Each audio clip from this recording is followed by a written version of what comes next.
혹시 동상이몽이란 말을 아십니까? 같은 침상에서 다른 꿈을 꾼다라는 뜻인데, 같은 길을 가는 것처럼 보이지만 각기 다른 생각을 하고 또 각기 다른 뜻을 가지고 있다라는 의미를 가지고 있습니다. 실제로 같은 침상을 쓰는 부부조차도 겉으로 볼 때는 잘 지내는 것처럼 보일 수 있지만, 비전이 다르고 또 자녀 양육에 대해서도 다른 가치관을 가지고 또 신앙 생활에 대해서도 뜻이 다를 수도 있습니다. 그렇게 되면 부부 생활에 또 가정에 또 크고 작은 문제가 생길 수도 있습니다. 이렇게 동상이몽은 실제로 가까이 지내는 사람과 함께 사람 사이에서 생길 수가 있습니다. 좋은 일이 아니죠. 가까이에서 지내고 같이 일하고 같이 생활하지만 다른 뜻을, 다른 생각을 품을 수 있다. 그런 말입니다. 그렇게 가지고 동상이몽의 그 삶을 가지고 살아가면 인생이 참 힘들고 어려워지고 또 신앙생활도 마찬가지일 수 있습니다. 같이 예배하고 같이 봉사하고 같이 살아가는데 그 믿음이 다르고 지향하는 바가 다르면 얼마나 어렵겠습니까? 이런 동상이몽의 상황에서 우리가 어떻게 해야 할까요? 동상이몽의 그러한 삶의 자세는 버리고 동상동몽, 같은 자리에서 같은 꿈을, 같은 비전을 가지고 살아갈 수 있도록 그렇게 격려하고 애써야 됩니다. 오늘 말씀을 통해서 우리는 같은 비전을, 같은 꿈을 가지면서 같은 섬기는 종이 되어서 영과 육신을 치료하시는 주님을 전해야겠습니다. 그러한 교훈을 얻는 시간이 되면 좋겠습니다. 우선은 예수님의 뜻과 계획을 바라보는 시각이 필요합니다. 오늘 본문에 보시면 예수님께서는 이제 예루살렘으로 마지막으로 오르시는 길에 있습니다. 그러면서 12제자에게 다시 한번, 이번에는 세 번째입니다. 세 번째로 예수님께서 고난받으시고 십자가 지실 것이다. 그렇지만 다시 살아날 것이다. 말씀해 주셨습니다. 18절, 19절 한번 읽어봅시다. 보라, 우리가 예루살렘으로 올라가노니 인자가 대제사장들과 서기관들에게 넘겨짐에 그들이 죽이기로 결의하고 이방인들에게 넘겨주어 그를 조롱하며 채찍질하며 십자가에 못 박게 할 것이나 제3일에 살아나리라. 얼마나 구체적이고도 분명한 말씀이십니까? 예수님은 특이한 단어를 사용하셔서 자기의 앞뒤를 묘사하시는데 자기를 가리켜서 인자라고 하십니다. 이 인자라는 지칭은 굉장히 특이합니다. 왜냐하면 타인이 예수님에 대해서 인자라고 하는 경우가 없고 예수님께서 스스로 자신을 가리켜서 인자라고 말씀하십니다. 이 인자의 용법은 자신이 고난받으시고 십자가에 달리실 것을 말씀하실 때 자기를 가리켜서 인자라고 하시는 경우가 많이 있습니다. 사람의 죄를 지고 가는 그런 고난의 종의 사역을 감당하실 때 자신을 인자라고 표현하셨습니다. 이쯤 되면 제자들은 이 예수님의 말씀에 대해서 심도 있게 생각해야 맞습니다. 예수님의 말씀에 대해서 모르면 더 여쭙고 이 땅에 예수님께서 오신 목적에 대해서 생각하고 찬양하고 감사하고 그리고 기도해야 하는 것이 맞습니다. 그런데 제자들과 그 가족들이 여기에 대한 관심이 전혀 없다는 것이 나타납니다. 오히려 세베대의 아들의 어머니는 예수님에게 두 아들이 새 나라에서 주님의 우편과 좌편에 앉게 해달라고 요청했습니다. 인사청탁한 것입니다. 20절 21절 말씀 같이 한번 읽어봅시다.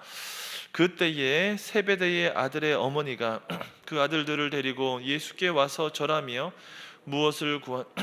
예수께서 이르시되 무엇을 원하느냐? 이르되 나의 이 두 아들을 주의 나라에서 하나는 주의 우편에 하나는 주의 좌편에 앉게 명하소서. 마가복음에 보면 야고보와 요한이 이렇게 말했다 이렇게 기록하고 있는데 오늘 본문도 맞고 다 맞는 말입니다. 이 가족 모두가 셋 다 그렇게 생각하고 요청한 것이죠. 모두가 다 같은 생각을 하고 예수님께 인사청탁을 했습니다.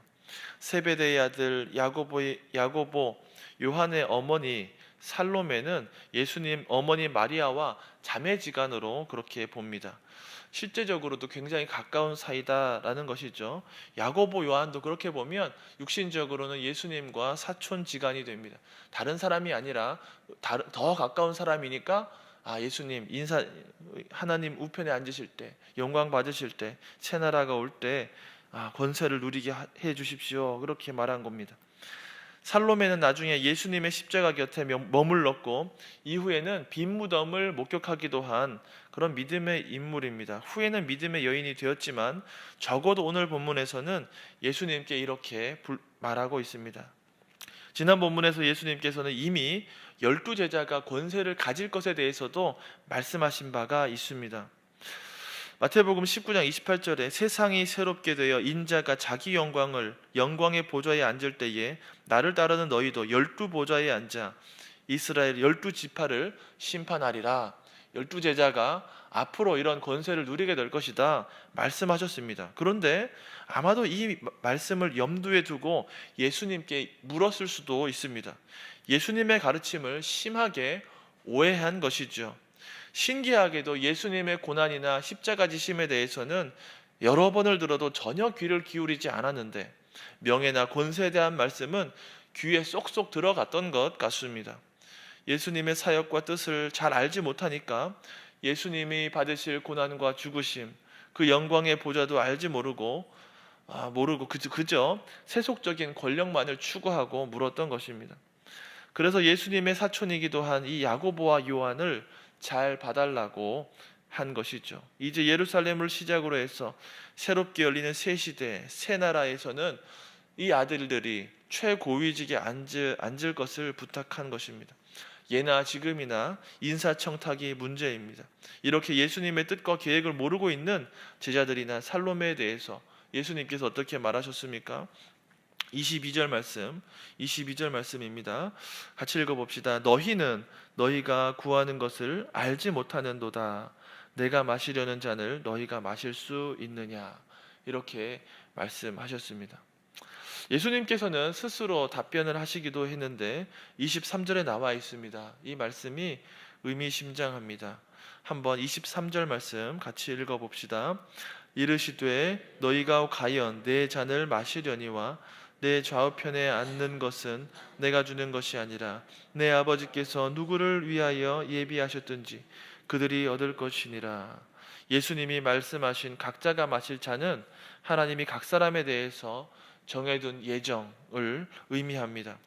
여기에서는 예수님의 고난에 대해서 말씀하셨습니다. 제자들이 예수님을 따라서 고난의 길을 걸어갈 것이다 말씀하신 겁니다. 제자들은 축배의 잔, 영광의 잔, 기쁨의 잔을 생각했지만 예수님께서는 그것이 아니다 그렇게 말씀하는 것이죠. 제자들의 생각과 다른 대답을 한 것입니다.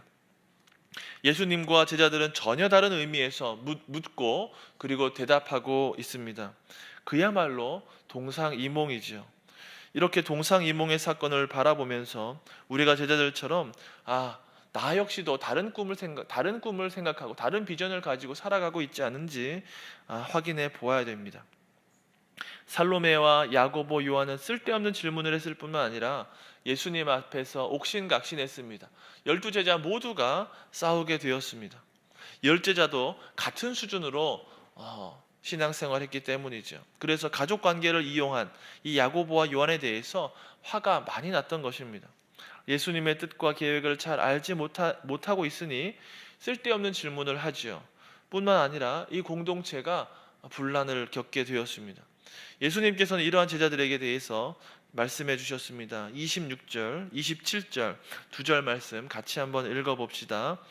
너희 중에 누구든지 크고자 하는 자는 너희를 섬기는 자가 되고 너희 중에 누구든지 으뜸이 되고자 하는 자는 너희의 종이 되어야 하리라. 하나님의 나라는 세상 권력과 다른 나라입니다. 제자들이 가지고 있는 세상 권력에 대한 관념이 바뀌어야 하는 것이죠. 그렇다면 과연 우리는 어떤 생각을 가지고 살아갑니까? 우리가 추구하는 가정, 우리가 추구하는 교회는 무엇입니까?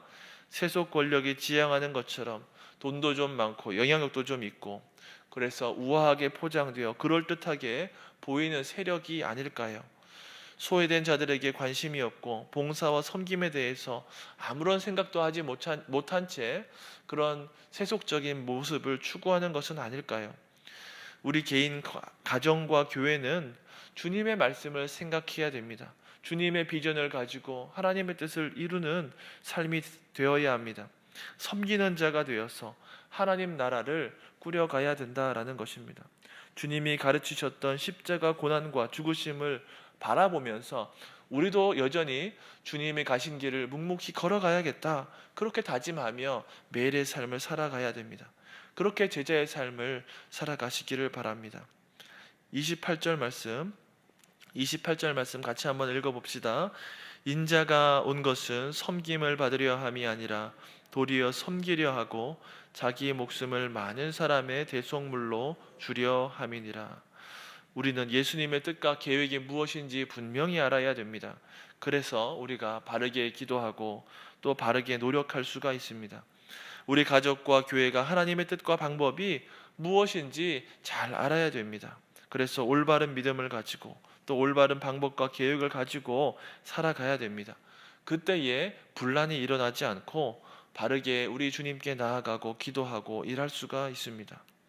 계속해서 영과 육을 치료하시는 예수님을 바라보아야 됩니다.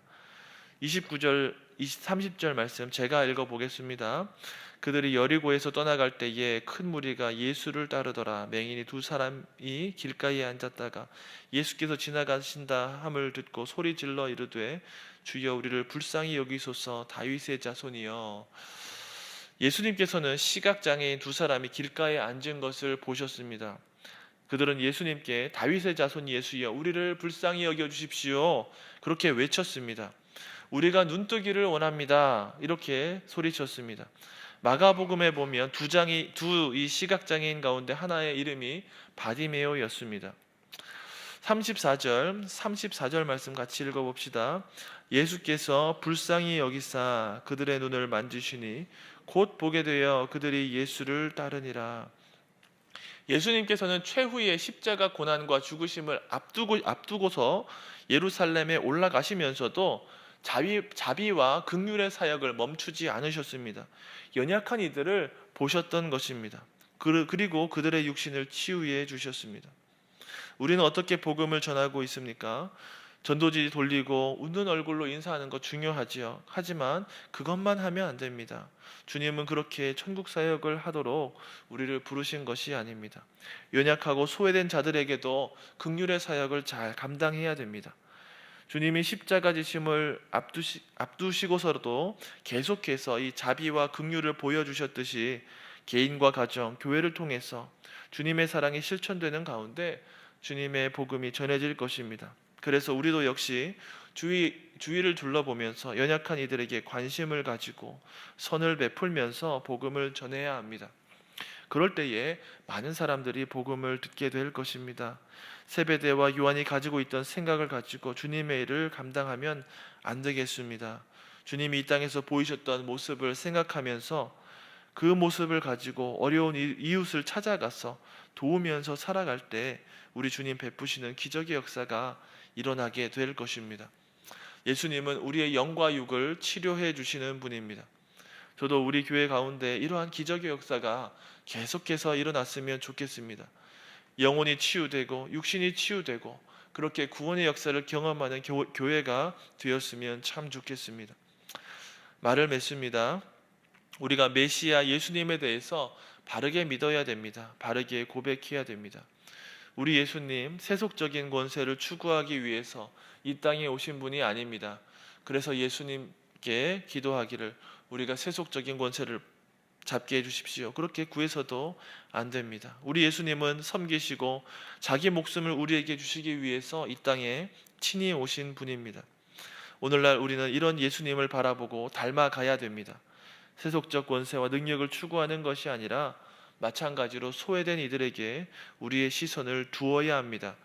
그렇게 긍휼의 사역을 감당하고 기도하고 기적을 구할 때 오늘날에도 동일하게 우리의 영과 육신도 치료받는 역사가 일어날 것입니다. 사랑하는 성도님들, 우리 역시도 섬기는 종이 되어서 주님 가신 길을 걸어가고 영과 육을 치료하시는 주님을 전하고 드러내시기를 바랍니다. 그저 세속적인 생각과 방법을 가지고 주님을 바라보는 것이 아니라 낮은 자리에서 소외된 이들, 고아와 과부, 장애인, 연약한 자들에게 관심과 사랑을 보내는 저와 여러분 되시기를 바랍니다. 그 가운데 기적이 나타나고 복음 전파가 되는 그러한 놀라운 은혜를 경험하시기를 주의 이름으로 축원합니다. 아멘. 주기도문 하겠습니다. 하늘에 계신 우리 아버지, 아버지의 이름을 거룩하게 하시며 아버지의 나라가 오게 하시며 아버지의 뜻이 하늘에서와 같이 땅에서도 이루어지게 하소서. 오늘 우리에게 일용할 양식을 주시고 우리가 우리에게 잘못한 사람을 용서하여 준 것 같이 우리 죄를 용서하여 주시고 우리를 시험에 빠지지 않게 하시고 악에서 구하소서. 나라와 권능과 영광이 영원히 아버지의 것입니다. 아멘.